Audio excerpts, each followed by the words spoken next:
Sir இப்படியே மச மச நின்னுக்கிட்டா அப்படி sir மனுஷனுக்கு எவ்வளவு வேலை இருக்கு ஏதாச்சும் ஒரு முடிவுக்கு வாங்க சார்.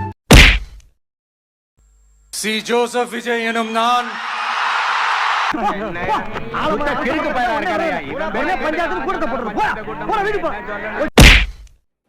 கருப்பு திரைப்படம் இன்று ரிலீஸ் ஆகவில்லை என்ற தகவல் கிடைத்திருக்கு. பிரச்சனை எல்லாம் சால்வ் ஆகி படம் ரிலீஸ் ஆகும்.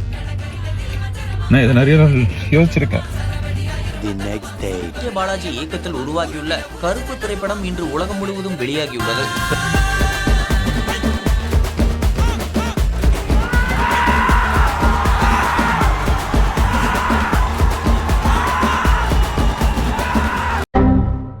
மக்களே வணக்கம். இன்னைக்கு இந்த வீடியோல ஆர்ஜே பாலாஜி டைரக்ஷன்ல நம்ம சூர்யா சார் நடிச்சு ரிலீஸ் ஆகியிருக்கிற கருப்பு படத்தை பத்தி தான் பார்க்க போறோம். ஆல்ரெடி அஞ்சானுக்கு அப்புறம் சூர்யா சாருக்கு ஒரு மொரட்டு கம்பேக்னு சொல்லி ஃபயர் விட்டுட்டு இருக்காங்க. போலாமா? சரி வா போலாம். உள்ள இல்ல வெளியே.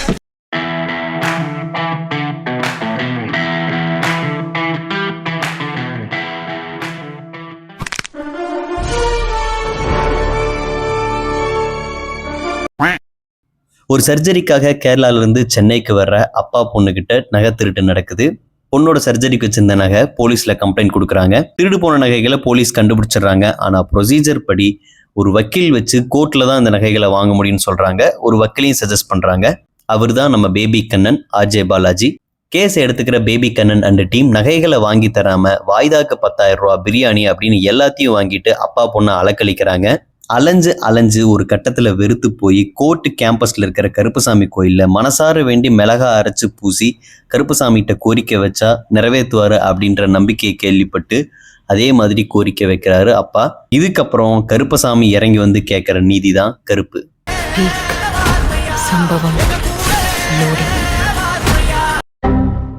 சுருக்கமா சொல்லணும்னா கருப்பசாமி மனுஷ ரூபத்துல வந்து நீதி கேட்கறதான் கருப்பு. இந்த ஒன்லைனரை சொல்ற மாதிரி ரிலீஸ்க்கு முன்னாடி ஒரு போஸ்டர் விட்டுருந்தாங்க. எத்தனை பேர் கவனிச்சிங்கன்னு தெரியல. படம் மொத்தமுமே சூர்யா சார் தான். அவரோட ஒன்மேன் ஷோ. மாஸ்க் டெஃபினேஷன் கேட்டா அவர் கருப்பு வேஷ்டி சட்டையில வந்து நிக்கிற இந்த ஸ்கிரீன் பிரசன்ஸை காட்டலாம். அவ்வளோ எஃபோர்ட்லெஸ்ஸா நடிச்சிருக்காரு, இல்ல வளர்ந்துருக்காரு. படத்தோட ஹைலைட்டே அதோட மேக்கிங் தான். செட் ஒர்க், சினிமாட்டோகிராஃபி, எடிட்டிங், விஎஃப்எக்ஸ்னு ஒரு கமர்ஷியல் படத்துக்கு தேவையான அத்தனை விஷயங்களையும் பர்ஃபெக்டா கொடுத்துருந்தாங்க. மாஷா அல்லாஹ், ஊரும் பிளட் ஒரு சாங்க வச்ச படம் மொத்தமும் ஓட்டுனாண்டா அப்படின்னு டியூட் படத்துல கலாய்ச்சவங்கலாம் இப்போ தியேட்டர்ல சாமி ஆடிட்டு இருக்காங்க.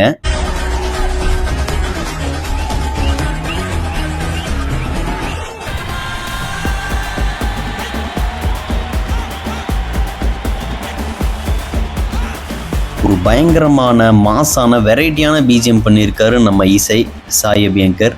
இன்டர்வல்ல வர்ற செயின் ஃபைட் சீன், செகண்ட் ஹாஃப்ல வர்ற கார் சேஸ் சீன், ராத்துராசன் ஃபைட், கிளைமேக்ஸ்னு ஆக்ஷன் செட் பீசஸ்க்கு பஞ்சமே இல்லை. முக்கியமா லியோ இன் பேரலல் யூனிவர்ஸ்ன்ற மாதிரியும் ப்ரீ கிளைமேக்ஸ்ல விண்டேஜ் சூர்யா சாரோட கேரக்டரை ரெஃபரன்ஸ் வச்சு ஒரு சீக்வன்ஸ் வரும். அந்த சீன்ஸுக்கு தியேட்டரே பிளாஸ்ட். டயலாக்ஸ், செகண்ட் ஹாஃப்ல ஆர்ஜே பாலாஜி கிராஸ்டாக்கை வச்சு ஒரு சீக்வன்ஸ் வரும். அந்த சீக்வன்ஸ்ல எல்லாமே ரைட்டிங் நல்லா இருந்துச்சு. இந்த விஷயங்கள்லாம் சேர்த்து அன்பான ஃபேன்ஸுக்கு சொன்ன மாதிரியே ஒரு பயங்கரமான ஃபீஸ்ட்டை கொடுத்துருக்காரு நம்ம ஆர்ஜே பாலாஜி.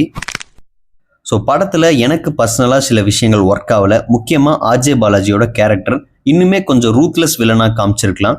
அதே மாதிரி சில சீன்ஸ் அதில் இருக்கிற லாஜிக்ஸை கன்வீனியண்ட்டாக ஈஸியாக வளைச்சி எழுதியிருந்தாங்க. அதை கொஞ்சம் சரி பண்ணியிருந்திருக்கலாம். முக்கியமாக செகண்ட் ஹாஃபில் ஒரு கேஸ் வரும். அந்த கேஸ், அதுக்கு ஜட்ஜ் ஃபேவராக கொடுக்குற ஜட்ஜ்மெண்ட், இதில் எல்லாமே ரைட்டிங் ரொம்ப ஃப்ளாட்டாக இருந்துச்சு. பட் படம் போகிற ஃப்ளோவில் இந்த சின்ன சின்ன மிஸ்டேக்ஸ் எல்லாம் உங்களுக்கு தெரியாது. மொத்தத்தில் தேட்டரில் பார்த்து மட்டுமே என்ஜாய் பண்ணக்கூடிய ஒரு படம், முக்கியமாக சூர்யா சாரோட ஃபேன்ஸுக்கு.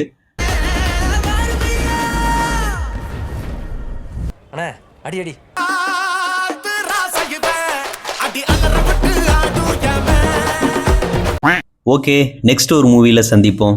நன்றி.